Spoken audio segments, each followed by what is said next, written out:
music, that must mean BloodHorse Monday. It's a June edition of the program. How about that? The Belmont Stakes almost here, and you can get on all the racing action with FanDuel. They have all the best ways to bet on the big race. So what are you waiting for? Download that app right now. Bet the Belmont with FanDuel Racing right now. Sean Collins alongside me. My name's Louie Rabaut. We're here every week on the program. Exciting one here. We get to talk to two Derby winning connections today. Yes. Sean, good day to you, by the way. This is my flu game, by the way. I apologize in advance. I'm in the studio, but I told Sean, don't come anywhere near me today. You got to work this week, but this is my flu game. I'll definitely persevere. I'm the Michael Jordan of podcasting. Do you understand, Sean? That's kind of what. Well, I appreciate you giving me the heads up so I didn't have to get sick right before I go down to the Belmont. Because the last thing I want to do is see our first guest here at the Belmont get him sick ahead of the race. That's for sure. So we don't want to keep passing that along. Let's bring him in. His name is Junior Alvarado. He was aboard, of course, for Sovereignty's ride in Derby 151, a winning one by the time he got to the finish line there. Junior, thanks so much for making part of your Monday for us. Louie, Sean, thanks so much for having me on your program, and just happy to be here. You bet, buddy. All right, so there's a lot of places to start here, but we'll go ahead and do the thing that I'm sure you've been asked 50 times at this point. When was it during the race that you knew that you were going to be able to overtake the rest of the field and win that Kentucky Derby? I think when my heart started racing, feeling like I think I'm going to win the race was probably like right before we turned for home, like by between quarter pole, 5:16 poles, because I felt that I have journalism kind of like clock already. And from the back, I was probably the only horse coming from that far back. So I knew at that point, Sadman was in the outside, kind of behind me, and I left him behind when I started picking it up. So I knew it was just gonna be probably me in journalism, and like I said, I knew like I was by the quarter pole. I haven't asked my horse to go all out, and I was kind of inching in little by little. So I knew when I had completely asked him to go completely, all out, I knew I was gonna be able to run him down, and yeah, but just trying to keep my cool at that point. Didn't want to get too excited. I know this is a question that you have probably heard a lot and will hear a lot for probably the next 30, 40 years. Has it settled in yet that you've won the Kentucky Derby? Do you still wake up in the morning thinking, oh, did I actually win the race? No, yesterday, actually, I woke up yesterday and then, I don't know, I was talking with my wife and something like that. And then I just look at him, I was like, can you believe we won the Kentucky Derby? Like, it feels good, though. It feels good. And it's a big achievement. I know a lot of great riders who have retired and haven't been able to accomplish that, so for me it's just a big win that, like I say, anywhere I can go in my profession and even outside the profession, whatever, I always can say, I won the Kentucky Derby. People don't have to really know much about horse racing, but they'll know what is the Kentucky Derby. So that's it's pretty special. What is that moment like when you cross the finish line? What was that feeling like? It's interesting. I think that's what is so special. It's a lot of emotion, like a lot of thoughts, a lot of things that have been going through my career. For me, that's what it was. A lot of different emotions coming kind of all in once, all rushing in once, and so many ups and downs. At the beginning, at the middle, like a lot of injuries and a lot of other big wins, but nothing like the Derby. Like I was very glad and very lucky to last year won the Saudi Cup, like one of those, the most probably like money race wise, and it was very, for me, unbelievable. But the feeling winning the Derby is a different level. It's a whole different sensation, emotions, and all that. And like I said, I mean, just very hard to describe all those emotions at once. Jockey Junior Alvarado with us. You mentioned those ups and downs and you mentioned injuries. In March, man, I'm not sure I thought you would be ready to ride in the Kentucky Derby. How it had to be at that point, Junior, because all of us had seen Sovereignty. We knew what a contender he was, what a special horse he still is. You get hurt in March. What goes through your mind? I got to know. Yeah, no, I mean, I remember getting off the ambulance because not because I tried to be tough and I tried to like not let anything else like I'm not going to the hospital even though I was in like hell excruciating pain that day, and I was like, well, maybe just the moment, maybe just right now that I'm feeling the pain, maybe it goes away in a little bit, even though normally when your body cool down, that's when actually the pain is gonna start coming.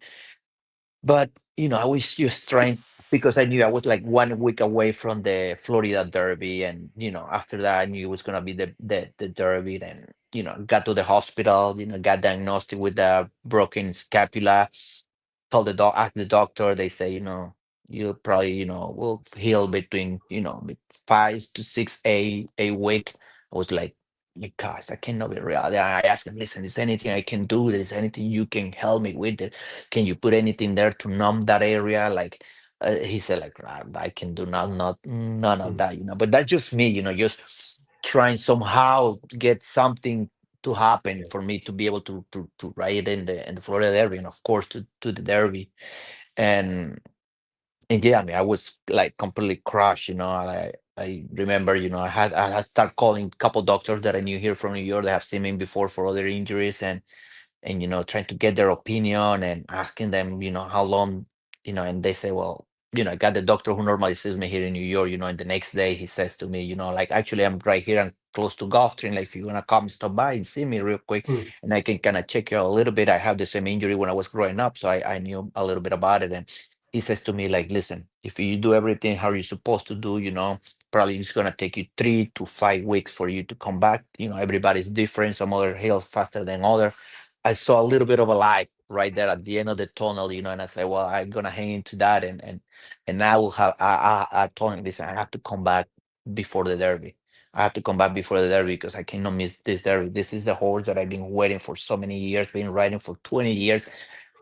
I knew this was the horse because, like I said, I always ride him, and I was riding him, I think, to his 60, 70% ability. I don't think we haven't been able to really reach to the top of him because it wasn't necessarily to push him to do more than, because what he was doing was just enough. So I knew it was more there in the tank, like I said, and I would just, I did everything I needed to do.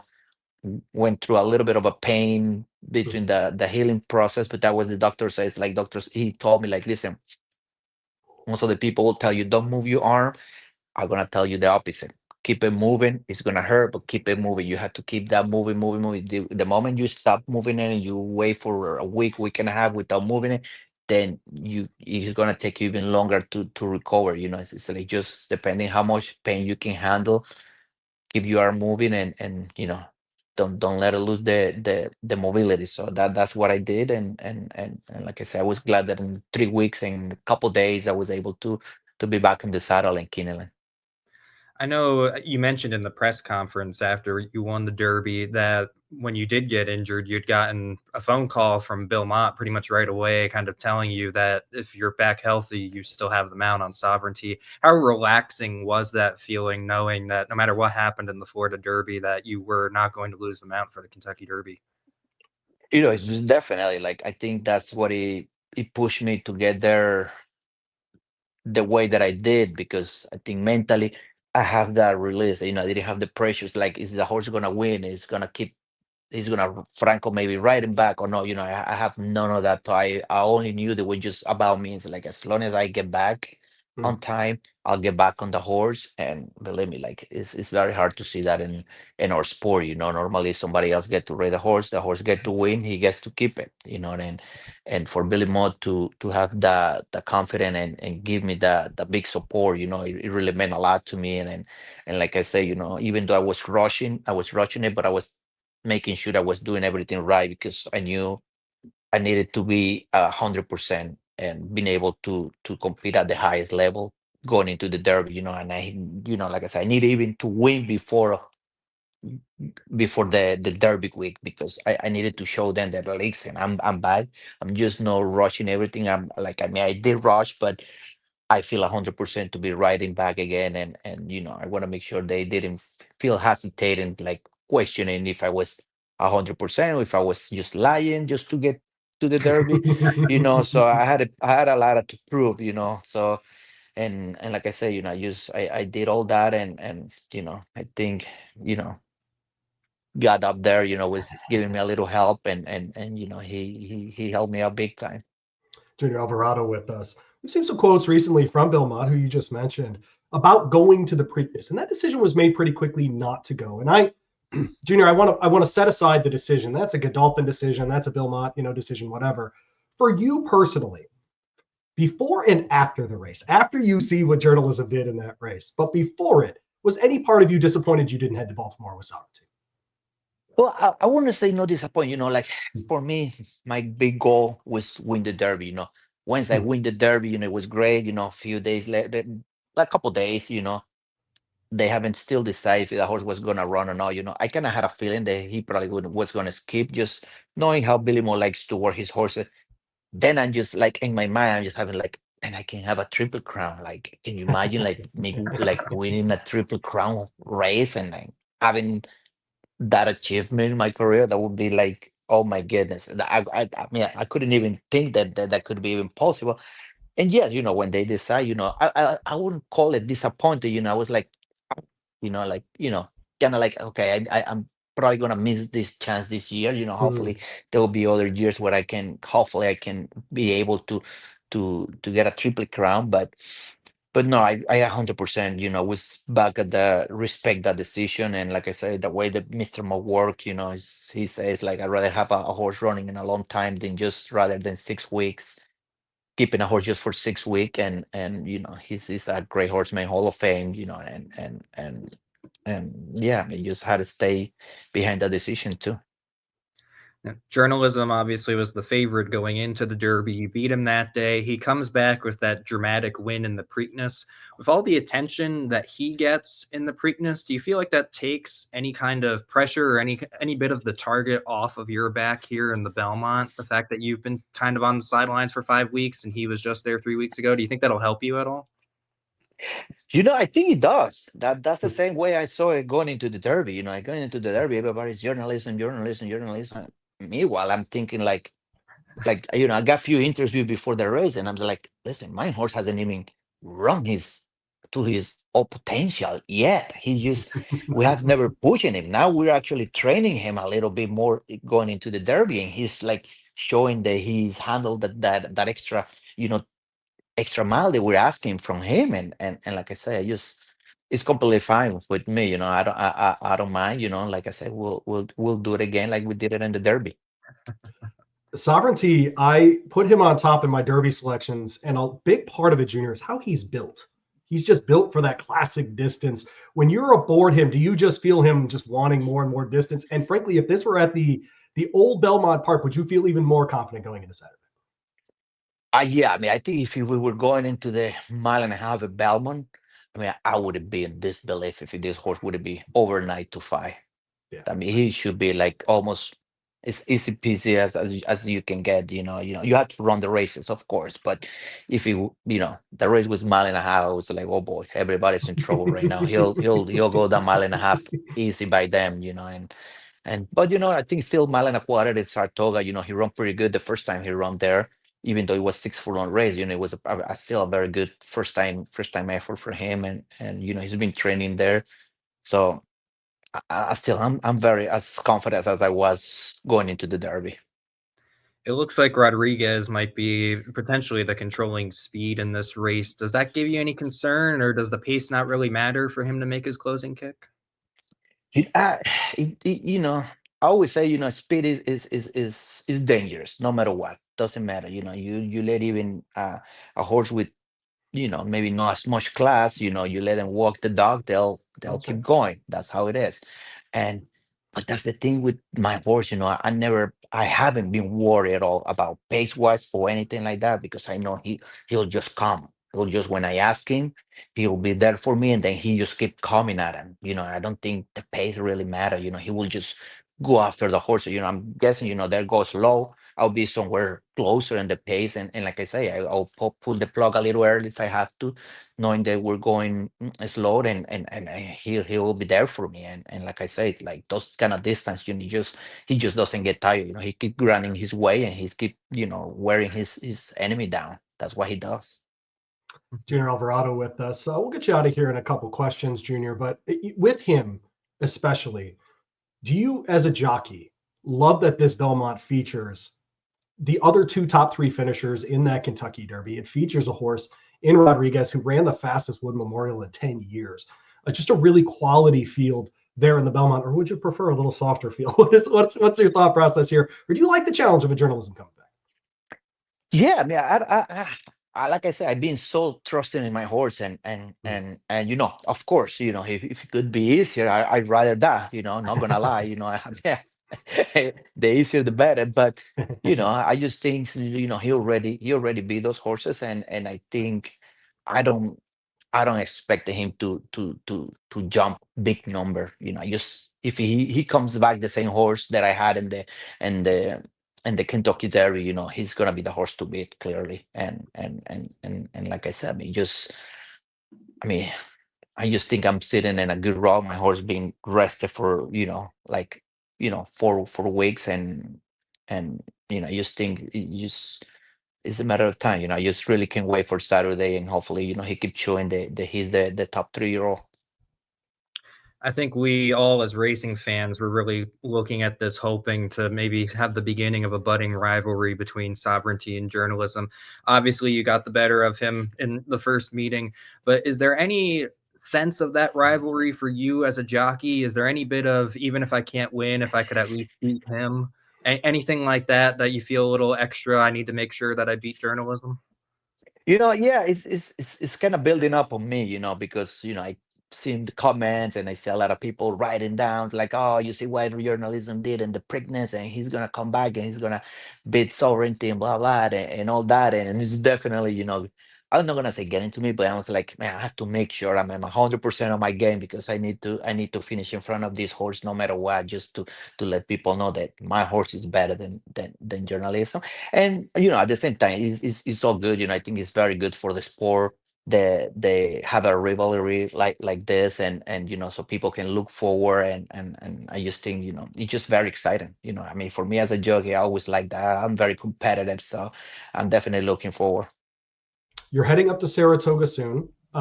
What is it? What is it like riding in a Belmont at Saratoga rather than at the Classic Belmont in Queens? It's a little different, you know. I think just the atmosphere in Saratoga is always great, man. For me, it's one of the best. I mean, the special place for me is Saratoga. You know, I love to ride the racetrack. The atmosphere in the racetrack and outside the racetrack is just unique, and you know, it's I think last year, you know, I rode in the Belmont, and like I said, I don't think it was nothing like it. You know, it was just a whole different experience. You know, and and yeah, just I get to enjoy that, since like I said, to me, it's my favorite place to ride. I've got a more random question for you here, Junior. So you win the Derby. I'm looking at the pictures of you winning the race, and I see Hildebrandt's Ice Cream as your sponsor there. Hadn't heard of them, looked them up. A nice little local homemade ice cream parlor in Long Island, New York. And then Umberto's wearing the same thing when he wins the Preakness too. Tell us a little bit about Hildebrandt's Ice Cream. Is the ice cream good enough for Kentucky Is it Derby? triple crowd worthy? That's right. Is it crown worthy? You know, absolutely. I will be wearing it again for the Belmont, and I don't know. They're still talking about like either if Umberto is gonna wear it or not. I don't. You know, like I said, I haven't got that yet, but I'll be wearing them. You know, and I think, you know, we should get it. He should get the triple crown for sure. You know, like I said, I just, you know, the owners, you know, they're being great to me. You know, they're being very very generous, and being very amazing through the whole process. So I gotta, you know, it's a good brand to be supporting, to be honest. And A the little ice ice cream's cream pretty talk, good, man. I I'll tell you imagine. what. You have a favorite Pretty flavor, good, I Junior? imagine, Junior. Yeah, what's the Junior Alvarado go-to ice cream flavor? Chocolate, and Oh, but they have one that they name it after me. It's like chocolate junior chocolate mint, and Oh, you okay. know, that'll be the brand that they're gonna be actually putting in Saratoga there, and you know, you actually can get it there. All right, I'll I have to try expect. that out.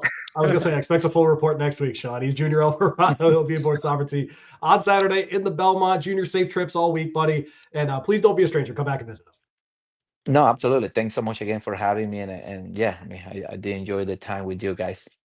Awesome. Thank you, Junior. Thank you.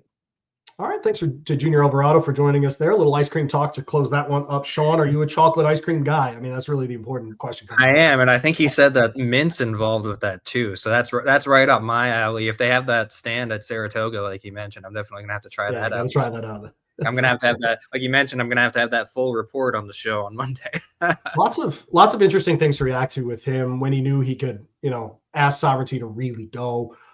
When when he saw journalism, he knew he could get past Sandman and he wasn't going to be able to catch him, those sorts of things. He talked so confidently in retrospect, but you get the sense that he was very confident in the moment as well. And so it was cool to hear that part of it. And then when I asked him if any part of him was disappointed about going to the Preakness, I thought his answer was really interesting because he went to the word disappointment right away. And he's like, no, it's not that. It's not. And then he said disappointment again. And then he gets done. And Sean, all I could think was, this is the mentality you have to be a jockey. This is it, right? You have to be able to let those go and just worry about the next mount. And it's an interesting mentality. It's so different than a lot of other sports that the human athletes in our sport have to just have that mentality where, okay, they're not going, then I'm going to do other things, right? And that's but he mentions, I want to be a Triple Crown jockey. I want to be whatever, the conflict in there, I'm sure, is real, but at the same time, the ability to win. And he set it all up. I won the Kentucky Derby. That's what I wanted to do. And so, and he mentioned, you don't have to tell people what the Kentucky Derby is. It's exactly right. But I thought that part was really interesting, especially about not going to the Preakness. Yeah, I thought that was really interesting too. But that just shows, his goal was winning the Derby. That was the thing that was on his bucket list. He can check that off, and the Triple Crown can still be a dream for him to chase in the future. And it's obviously, I'm sure he was disappointed that he didn't get the chance to run, but he now knows that he's got a fresh horse, a strong horse going into one of the 3 biggest races of the year in the Belmont Stakes. So winning 2 out of 3 ain't bad. That's for sure. And the thing that, I really struck me was just him continuously mentioning how we've never seen him 100% yet. He's never let him 100% go. Maybe he finally did there in the Derby, but if he didn't, and this horse can still add on to what he did in the Derby, and then what kind of performance are we going to see from him this weekend? We'll have to wait and see. But I just think that, hearing his story about when he got injured and just the process he went through to end up in the Kentucky Derby, to make sure he could ride Sovereignty, knowing that this was his chance and he didn't want to pass it up. I just thought that was, really, really neat part of it, was just hearing his mentality and just how much having that hope of being in the Derby really kind of helped him through what was a pretty bad injury. Yeah, I appreciate him opening up about that as well. But we look forward to Saturday. He's obviously confident about his chances on Saturday. And by the way, he should be, because he's got a fine horse, all the things that you just mentioned as far as being fresh, etc. What's the best outcome on Saturday? Best outcome on Saturday is we see Sovereignty and Journalism lock up at the quarter pole, head and head all the way to the finish line. Maybe Baeza gives them a little bit of a run too. Rodriguez hangs in there for a little while. But if we see the Derby and the Preakness winner throw it down the entire length of the stretch, it doesn't matter to me which one of them comes out on top of the head bob. If we could get that affirmed Alidar Belmont type of race between the 2 of them down the lane, I think that would be the best thing for racing. We asked Junior whether he thought that rivalry was becoming a real thing. It seemed like he does. Yeah, he does. And I think that would be the thing that really seals the deals if we could get a race like that. And I think that would really help racing out as we go into the rest of the year, as we look towards the summer and we look towards the Breeders' Cup between those 2. 0 for 20. So the last 20 Triple Crown races have had 20 different winners. Okay. What gives you confidence that one of those 2 is going to win this race? Well, I think one of the main differences between these 2 and everything else since we had Justify win the Triple Crown is the fact that these were the clear kind of 2 top horses going into the Derby. A lot of these other times, like we saw, obviously Mage and Mystik Dan weren't as big a long shot as Rich Strike was, but, they were decent prices. They were in the double digits. And, same thing with the Preakness winners, maybe not necessarily the horse that you thought was the main threat to the Derby winner when you came to the Preakness. And so I think that this is going to be a little different in the sense that the top 2 horses going into the Kentucky Derby won the Kentucky Derby and the Preakness, and now they have the chance to kind of square off here. Sovereignty is fully rested. Journalism seems like a horse that thrives on the workload, and so I think the 2 of them meeting in this spot, one of those 2 can definitely be successful here. Who's the 3rd horse that you're looking forward to seeing most on Saturday? It's between Baeza and Rodriguez for me. I kind of want to say Rodriguez just because I think the race sets up well for him. Yes, being up on the pace, but the question is, how much of an issue will the foot play? the foot kept him out of the Derby. It kept him out of the Preakness. I know they were feeling like it was finally coming back around. It was healing up right before the Preakness, but they still decided to scratch. But is that going to cause an issue?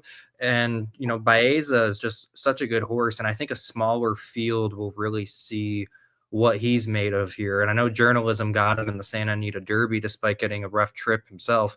But, with journalism coming in off 3 weeks rest, if Baeza does end up being maybe a step below journalism, this can be maybe the evening factor of that. And if he gets a clear run, we'll find out how he matches up with Sovereignty. So I do think that those are really the big two. I think everybody's expecting those to be the big two threats to them. But I think I'd give a slight edge to being excited to see what Rodriguez can pull off, coming off that foot injury and seeing what he gets on the lead. I agree with you. And I think that if he runs in the Preakness, he wins it.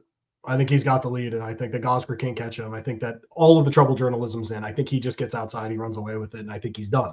Like Mike Smith gets that kind of trip. And so for that reason, I'm much, much more interested in seeing a Bob Baffert trainee of this quality in a Triple Crown race. We just don't see, outside of the Derby, sure, for sure, but getting one like this that runs the style that his dad did and authentic, right, is going to try to get that lead and keep the lead there, maybe re-rally if he has to. No one better rating on the front than a Mike Smith. He'll be just fine getting to the front, keeping that speed, right? He did the exact same thing in the Wood Memorial. Again, the best Wood since Frosted ran in 2015. He ran into a horse named American Pharaoh. If he doesn't, he's probably talked about very different. So I'm with you, man. I think that Rodriguez sets up as the most interesting, didn't run in the Preakness kind of horse here. And so I'm fascinated to see him. Is there someone else on the Saturday card that you want to see? Well, I'm also I'm interested in Crudo here in the Belmont. Just the way, him coming off that big win in the Sir Barton. I'm interested to see how he bounces out of the 3 weeks. But, I was impressed by his win in the Sir Barton on Preakness Day. Preakness undercard, yeah. Yeah, and I'm interested to see how he steps up into this kind of level. I'd like to maybe see him have a little bit more rest before jumping into this level. But, hey, opportunity is only there once to run a horse in a Triple Crown race, so might as well take the shot. But I am interested to see how he reacts to this kind of test. Speaking of Derby alums, I'm very fascinated to see connections that we know very well, which is Umberto Rispoli and Michael McCarthy. This is the Grade 1 Manhattan. They're bringing Endlessly across the country for this one. Yeah, and he was a massively talented 3-year-old. This is a big ask for that horse. I don't think this is an accident. I just want to say that out loud before they get there, because this is a tough field. It's a loaded field. And I'm interested to see what Endlessly looks like as a 4-year-old, because I think this is a horse that can be very, very good going forward.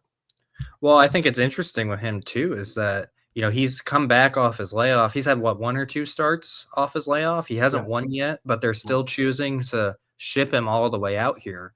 That's a lot of confidence. I know Michael is really, really, really confident in him as far as being one of the top turf horses in the country before the Kentucky Derby last year. And to see if we saw him get back on track this weekend, I think that would be a phenomenal thing. Another horse that I'm really interested in that I liked when I saw him win up at Keeneland is Big Truz in the Stevens. I'm interested to see. He ran against Goal Oriented in the we all remember from the Preakness jostling with journalism. But I'm interested to see how he steps up in this Grade 1 company. He's one that I'm definitely going to be looking out for. Part of it being, we're Louisville guys, U of L guys. We like Lamar Jackson, so we got to root for Big Truz. But don't you throw that U of L stuff on me. Don't do that. Come on now. I'm a U of L fan. I love Lamar Jackson. So I'm interested to see how he does stepping up in the Grade 1 company. That race alone, just spectacular. A bunch of Derby alums, including Neo Equos. Of course, the Bob Baffert trained Citizen Bull as well. We'll see how that all goes. Then Mike Smith will ride Citizen Bull here as well. The Belmont Stakes is almost here, and you can get in on all the racing action with FanDuel. They have all the ways you can bet on the big race. So what are you waiting for? Download the app and bet the Belmont with FanDuel Racing. Right now, we bring in our colleague Frank Angst from BloodHorse. Of course, he's got a beautiful set of books behind him. He's in Lexington, Kentucky. We appreciate him joining us. Frank, how are you, buddy? Great. Doing great. It's a great show. Listening in. Good stuff. You appreciate it. You did one of the pieces that I think is always worth discussing, is this 3-week layoff versus a 5-week layoff when we run in these kinds of races. And, there's a lot of consternation about, running 3 races at this amount of time, blah, blah, blah. But you've gone ahead and compared, say, what journalism is going to be up against, with what sovereignty is going to be up against, of course, at bloodhorse.com. If you'd like to go read this article, Frank, what'd you find? Yeah, myself and Byron King combine on the road column for BloodHorse and BloodHorse Daily. And getting close to the end of the road, as they say, because that'll run through the Belmont Stakes. Oh, I thought Byron was getting fired. Okay, good. I'm glad to hear that. That's good. Yeah. No. Yeah, End of the road for Byron Byron. He's out of here. Byron. But yeah, for this one that ran Thursday for Friday, we looked at just the 5-week layoff compared to the 3-week layoff. Basically just outlining the scenarios for sovereignty and journalism to start with. There's a few others that qualify as well, but it's in recent years. So we went back, to 2000, and in recent years, the bottom line is the 5 weeks has been the majority path to the winner's circle. 14 of the winners have gone that route. It's kind of where racing's at right now. Is sure. You get the big effort, and then you want some rest to replicate that big effort. We've seen some of the guys that Reg is in have very much dug into that, and advanced the theory of bouncing. If you run a really big effort and turn around in less than 5 or 6 weeks, it kind of varies on their theories, that you're not going to run as well. That said, there are winners that have won the Belmont. There are recent winners on the Belmont that came in off 3 weeks rest. The Triple Crown winners, of course, Justify and American Pharaoh, and Justify is the most recent to do it. But there has been 6 in this stretch of basically this century. So is there since 2000? Yeah, since 2000. Okay. You can argue if that's the start of the century or the end of the century. For this case, it's the start. Yeah, that's a pretty good number, actually. It's about a quarter of those winners came out of 3 weeks. Yeah, and you know what they have in common, Louie, is that 5 of the 6 of them entered off wins.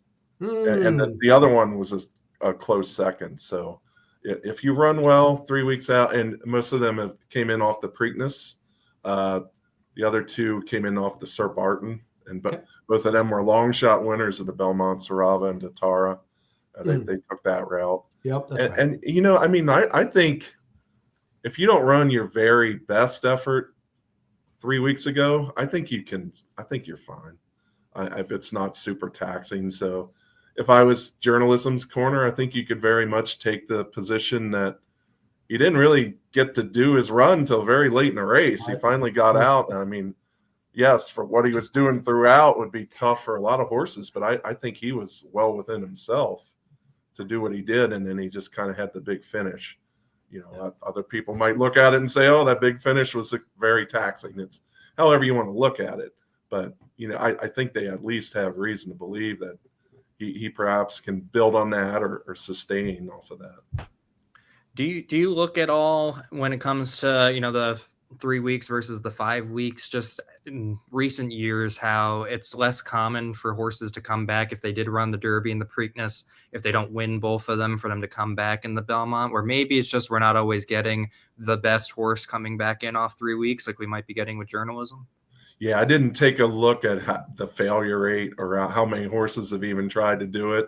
It's certainly fewer than it has been. Just as we know, it's uncommon for a horse to run in all 3 legs anymore. Journalism will be the only one this year. So yeah, that's definitely part of it. If you're not trying to do it, you're not going to do it. So yeah, as a percentage, the 6 that have done it off of 3 weeks, there's probably a pretty significant percentage. The other thing that doesn't get talked about, and I didn't even put this in my column, but I've written about it before, is so many of the trainers now that were starting the Derby. So you have your West Coast trainers; they're kind of in their own bag of this category. But east of the Mississippi, most of your big trainers that run in the Derby are based in Kentucky and or New York. They either have Kentucky stables and New York, or they're one or the other. And if they're one or the other, they probably race in. If they're in Kentucky, they still probably send their top horses to New York. So I think that factors in the 5 weeks because you're very much in your comfort zone. You just raced in the Derby. you've got a barn in New York. Why go to a barn you're not familiar with, a circuit, a state you're not familiar with, when you can just go and race out of your own barn in New York? I think that's a big factor beyond the, I just want to have 5 weeks. I'm sure it's a big part of it, but I also think it's a part of it of if there's not a compelling reason to come back in a Preakness, maybe you didn't get to make your run at all and you just really want another crack at it. I think it's really easy for a lot of horsemen to say, well, I've got my Kentucky barn, I'll ship up to my New York barn, we're right on schedule, we've done this a million times. That's our comfort zone. Frank Angst with us, bloodhorse.com. You can click on the daily on the top of the homepage there at bloodhorse.com. It's all the way on the left side of the homepage. You can read it there or have it sent to your email for absolutely free, bloodhorse.com for all of that. The Matt Win is on Saturday. And Frank, I think Sunday, for sure. Sunday. Oh, it's on Sunday. Excuse me. You're right. It's this weekend. Obviously another 5 weeks out kind of race. Do you think that's, given your article, do you think that's why Churchill placed it 5 weeks out? Yeah. Oh, yeah. I mean, if you look at the schedules that tracks put together, they're very much aware of the spacing. And, you know, on the prep races, it's kind of a lot of them have what have been these traditional routes of 3 races, 2 races before the big prep, before the Derby. And if you look at it, so many of the horses now are doing 2 of the 3. It's just kind of fallen that way. And that's where we're at in racing today. And it's the typical schedule for these top horses, especially. We're all looking forward to the journalism and sovereignty rematch here in the Belmont Stakes. Is it a rivalry yet? What needs to happen for it to become a rivalry here? Does journalism need to win? Do they just need to be close? Or in all respect to Byron King, who said it's not a rivalry yet, I'll take the other position that it's a rivalry, because this is our biggest event, the 3 Triple Crown races, and we have the 2 horses. They were the 2 top horses coming in. They've each won one of the classics, and now they're facing each other again. I mean, that's enough. Where we're at today, that's enough for a rivalry. Yeah, they haven't met 7 times as 2-year-olds. Yeah, great point. Days, unfortunately, are gone. Yeah, but it's this Triple Crown. For this Triple Crown, they're rivals. How about that? Does it build into the potential rivalry that it's almost kind of a battle of racing concepts? You do have journalism going into 3 races in 5 weeks. You have sovereignty sitting out the Preakness and coming back in the Belmont. I mean, we've been having this debate for years, the 3 versus the 5 weeks. So do you think that really adds a layer into these 2 horses being rivals? I think it does. I mean, I think it does for people like us, probably just interested to see. But you have so many people that also tune in just this 3 races, which is we welcome that. We'll take it. And for them, I think it's just more the horses. And thankfully, these are 2 horses they've heard of, because once you win the Derby, you're the most famous horse in America. I once made the statement that the real horse of the year every year is the Derby winner. Yes, we give a horse of the year based on accomplishment, and that's believe me, we take a lot of time thinking about who we're going to vote in those categories, and they're important awards. But if you went to most owners or trainers and said, would you rather have the horse of the year or the Derby winner? That might be interesting. Maybe you go to Ken McPeak and he'd say, I just have both. That's probably the way everybody wants to go. Must be nice. That's right. Yeah. But yeah, since you have these 2 well-known horses, get a little East Coast, West Coast. That's always nice. So, some intriguing storylines for sure, and the time off will be interesting. That'll be interesting to see how that plays out. I've started to wonder if Kenny's not allowed to have Torpedo Anna and Mystik Dan both at a high level. So maybe she needs a couple of months off, and Mystik Dan could pick off some races, and then she can come back later in the summer. Like, I wonder if that's going on with his barn, and I'm totally kidding. Well, what's terrific with Kenny, and he's a guy that doesn't necessarily need all these 5 weeks and 7 weeks. He might not work his horses as hard as some other trainers, but he races them, and he races them into shape, and that's kind of a little bit more of an old style for sure. And he's a guy that he doesn't need to win every single race by 3 lengths. He's going to put his horses on the track, and you can kind of see him rounding the form, as you guys referenced about Mystik Dan. He saw that he needed a race, and then ran big, and then had time off. I'm just like, when you look through those past performances, you can kind of see where things made sense. So hopefully Torpedo Anna bounces right back. That's kind of a rare setback, which, the early bumping in the race probably explains that. Kenny thinks maybe she got the wind knocked out of her. So I'm sure she'll bounce back. And it was great to see Mystik Dan really run his best race probably since the Derby. No question. Yeah. No, I think it was a little bit better than the effort in Arkansas, but that was a fine effort against 70 Crown too, down there in Hot Springs. A little light on the total entries for the Met Mile, but it looks like a very competitive race. Is there a race that isn't the Belmont that you're especially looking forward to this weekend? I mean, you got to go with the Met Mile. I think it's such a historic race, and not the largest field, but they got a lot of the big horses that you want to see in there. And we've talked about before the older horse division this year, the handicap division is just tremendous. It is. So to keep getting that's been really nice with these, as racing has shifted to these big race days. We saw these older horses run on the Derby and Oaks undercard, and now we're seeing them run on the Belmont undercard, which is, the Belmont Day has really become, it's right up there with the Breeders' Cup in terms of determining champions. You don't have quite as much of an international presence that you do at Breeders' Cup, but in terms of the U.S. horses, if you're in good form and you're a top horse, this is where you're going to be racing. So it's going to be a terrific weekend.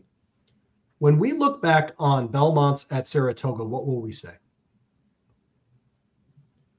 I think we'll say it was a really nice option to have, and it brings in the history. It brings in the enthusiastic fans.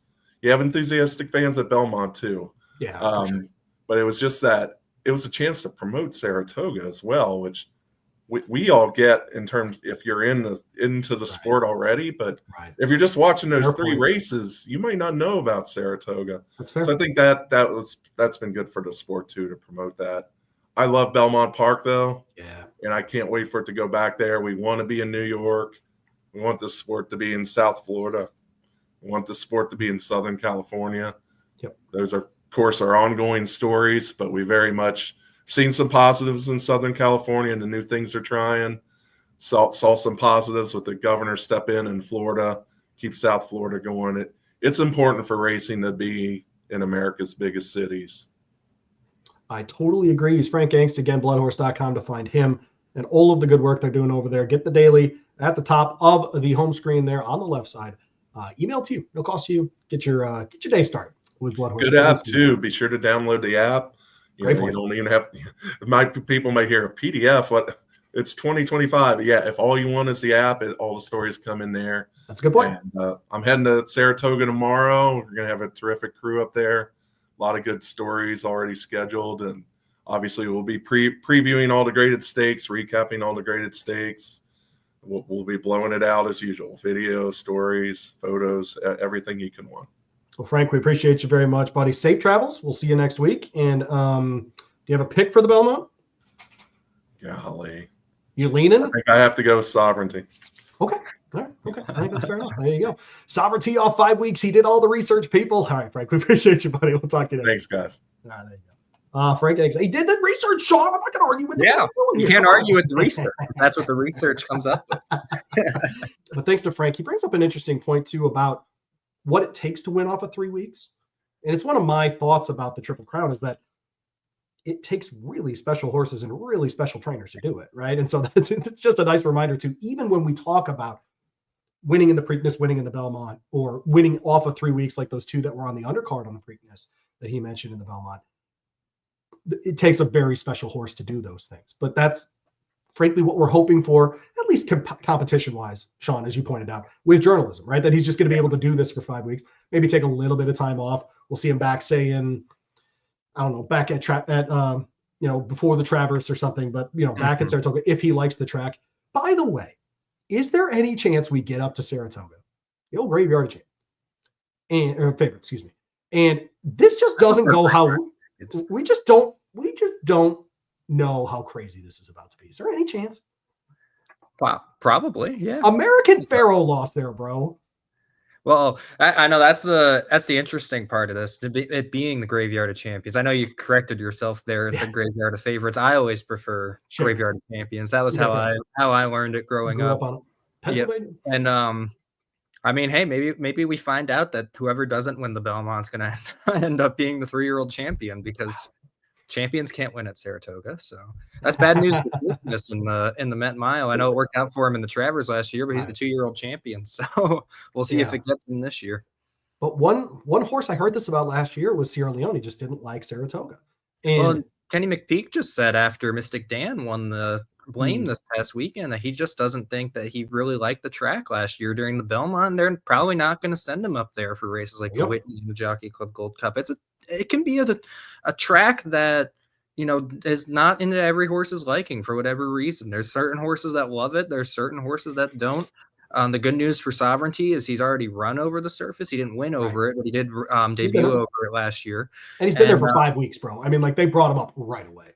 Yeah. So and he's been there for a time. I talked to Michael McCarthy yesterday morning, and it sounds like journalism's really taking to it, and it seems like he's liking it. And but you never know until we actually get to the race itself. Well, that's exactly right. We're going to talk with Lance Gasaway next, and he is one of the owners on Mystik Dan.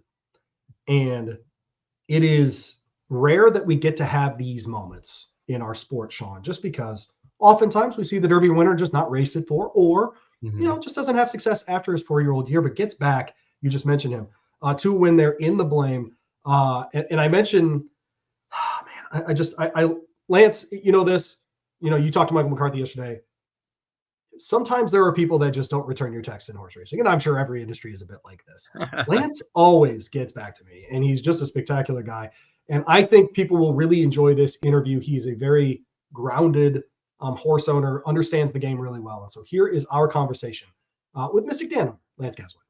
The weather isn't the only thing that heats up in June. Having produced 2-time Breeders' Cup winners Stormy, Liberal, and Golden Sense, as well as Grade 1 winners in Adair Manor, Yalpone, and Warlike Goddess, the OBS June 2-year-olds and horses of racing age sale is the place to find ready-made talent ahead of the summer's top races. Before the juvenile auction season comes to an end, come see what the 2-year-old source to the world has to offer at OBS June 17th and 18th. Always appreciate the folks at OBS hanging out with the show, been with us certainly as long as anyone on this podcast. Happy to welcome in one of the owners of Mystik Dan. His name is Lance Gasaway, joins us from down there in Arkansas. I think he's in Arkansas. I asked him yesterday, Sean, if he was in Arkansas. He said Arkansas. Lance, I can't confirm or deny. Yes, I'm in Arkansas. There we go. Of course. Listen, I know you were up here for the Blame the other day. Let's go straight into it. What were your hopes before the race? Was winning the real goal for you guys on Saturday? Was, hey, let's keep the good momentum going from what we saw at Oaklawn going into the summer? Absolutely. You know, we brought him in at Oaklawn in just a, you know, like a black type race or just a little stakes race and overnight stakes, and to try to get his momentum back. And that's what Kenny's idea was from the start after the Pegasus. He said, let's give him a couple months and let's let him just recuperate a little bit, get him back just a little more time off. He said, I just don't think he's quite ready. And we couldn't really figure out what happened in the Pegasus. And so he said, let's just start over. Let's start him down at the bottom and let's work him back up and build his confidence. And then when we ran the big race against Saudi Crown, he showed his heart again. And he said, hey, you know, I think this is a spot. We should win this spot. And I mean, you know, Kenny was very, very confident going into that race Saturday that I really never seen him that confident.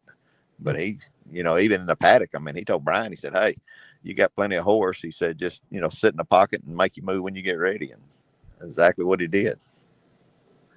There's been a lot of discussion online about Derby winners and their post-Derby careers. You think Mage and Rich Strike recently did not come back and win another race. You go back a couple more years and you have Country House, Always Dreaming, Nyquist. Does that weigh on you at all as an owner when you kind of see some of those comparisons being put up to Mystik Dan when really, I mean, he's still just in the middle of his season and just starting to get going? You know, it bothers you a little bit, but I've been in sports, you know, my whole life. And you know, no matter what somebody does, there's always going to be negative. And a lot of things that people don't look back, you know, they look back on Mystik Dan and, you know, in 9 weeks, he ran 3 grade 1s and was first, second, and third. Yeah, right. And people don't think about that. And I mean, come on. And then he goes 12 weeks and he's off the board in the Belmont. But that's a pretty good streak of races right there. And they don't give him credit for that. So, they say, hey, he's a one-hit wonder. And, you listen to that stuff, but, deep down inside, you know better. I saw much more the opposite yesterday. So many people celebrating Mystik Dan after Saturday's performance. Did you see many of those? And do those affect you in any way? Same way. I seen more people celebrating him than that. In Arkansas, of course, everybody's big Mystik Dan fan. So you have a lot of good vibes here. Let me say it like that. But for the most part, everything we've seen is good. And you see some. My fiance, she watches more of that social media stuff than I don't look as much as she does, but. I read some. She'll say, "Hey, did you read what this guy said?" I'm like, "Hey, I don't care."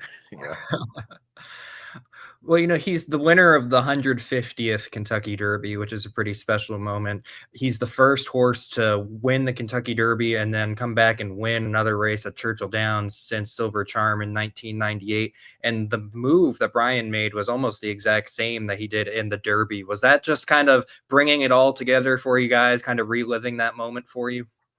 Yeah, absolutely. The thing that really got me excited again is the turn of foot. That's what that horse is known for, his turn of foot there. I mean, he can just kick to another gear just like that. And, we hadn't seen that in the Pegasus or the Malibu. And so to see that back, and even at Oakland, we've seen it. So, to see that coming back to him and him being his old self, it gets you really excited to what's in the future with him. Lance Gasaway with us. He's part of the ownership of Mystik Dan. And, you mentioned those 3 races. And after the Belmont, he takes off until December 26th when he ships west. And we all know it's very different shipping a horse these days. There's no, what is it, Horse Force One? Is that what we call Air Force One? Yeah, right. So that's no longer around. What went into the decision to head out to the Malibu? Was it the 7 furlongs? Was it the grade 1? Is it both? What went into that decision? Both. Both of them. The 7 furlongs, we thought that would be a perfect spot to, start back at a shorter distance. And with his speed and turn of foot, we thought it was perfect for him. But, the logistics got messed up. With the Christmas around and all, we couldn't get a FedEx. That's how they have to fly him now. We couldn't get a plane, so we had to ship him out there by truck. And, it was a 2-day trip. And that's our excuse for that race. I just felt like it took too much out of him. I mean, how concerning is that from your perspective when you do have to trailer the Kentucky Derby winner all the way across the country? That had to be a stressful couple of days for you guys, didn't it? Yeah, but with Kenny's crew, I know the guy who was driving the truck, so he kept in contact with us. He actually told me, he said, "Hey, I'm gonna send you a locator so you can follow me, and you know exactly where I'm at all the time." And I'm like, okay. So that gives you a little bit of ease there. He wins the Lake Ouachita. Am I saying that right? How do you pronounce that lake? Yeah, the Lake Ouachita.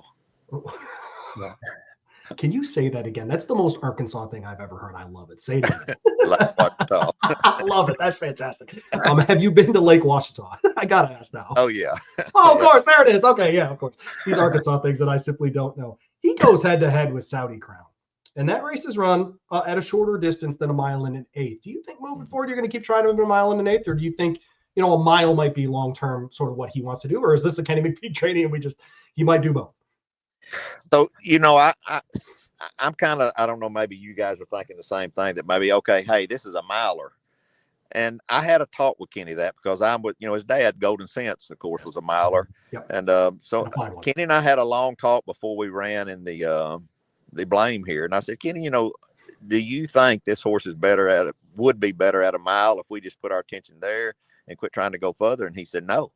And I said, why do you say that? And I said, this horse has got speed out of the gate. He's got a turn of foot. I said, he can cruise at a good speed. He said, that's just it. He said, he can cruise at a good speed. And then he has that turn of foot for that 4 furlongs to make that run. And he said, I think he's better at a mile and eighth. Now, I think mile and eighth is our sweet spot. I myself, Kenny might disagree with me, but I think mile and a quarter presses his horse. I mean, we had to have every inch of it in the Derby, and then have the inside trip all the way too. So, we saved a lot of ground. But I think a mile and eighth, this horse I think he's pretty comfortable there. Well, Lance, you're part of the ownership group, but you also were part of the breeding group that got Mystik Dan here. Just what has it been like having a horse like Mystik Dan from pretty much the start of his life to now seeing where he is now? Just what has that journey been like for you guys? Oh, it's just so exciting to watch them, when they're born, and then you get to watch them grow the whole time. And we've done it with his half sister now, Yes Ma'am, and she broke her maiden there on Derby Day, May the 3rd. And then we have a couple more babies coming up that we're real excited about, and just to watch them grow and year by year, and how fast they grow from when they're born to that first year is unbelievable. But yeah, just get you that more excited about, what could they possibly be, and then looking forward to them actually running. Lance Gasaway with us, part of the Mystik Dan camp. The blame shows up mile and an eighth. The Stephen Foster is in a month. Is that on the calendar, or are we looking at other places? What's next for Mystik Dan, you think? No, that's the plan right now. I mean, that's the most logical spot for him. He likes that track, and he set the stakes record for the blame there, and so clearly he likes the track there good, and I think that's only a logical spot for him. Well, he's Lance Gasaway, part of the ownership of Mystik Dan. We appreciate him jumping on the program today. Lance, you were, by the way, Lance came on my local ESPN Louisville show the day after the Derby on that Monday. And I really appreciate that as well, or 2 days, I guess, after the Derby, but jumped on with me after that, and jumps on the Monday after another great win for Mystik Dan at Churchill Downs under those twin spires. And so, Lance, I appreciate your availability, my friend, and I hope you have to come on this show again. Thank you, Louie. Thank you guys for having me on. I'll be glad to come anytime. All right. Thank you, Lance. Thank you, Lance. Guys. Thank you. Man, oh man. The good stuff. It really is. It's the good stuff, Sean. You understand me, young Sean? Yes, I do. Yes. That's the good stuff. Well, thanks again to Lance Gasaway. Boy, oh boy, is there anything finer in horse racing than all of the accents? No.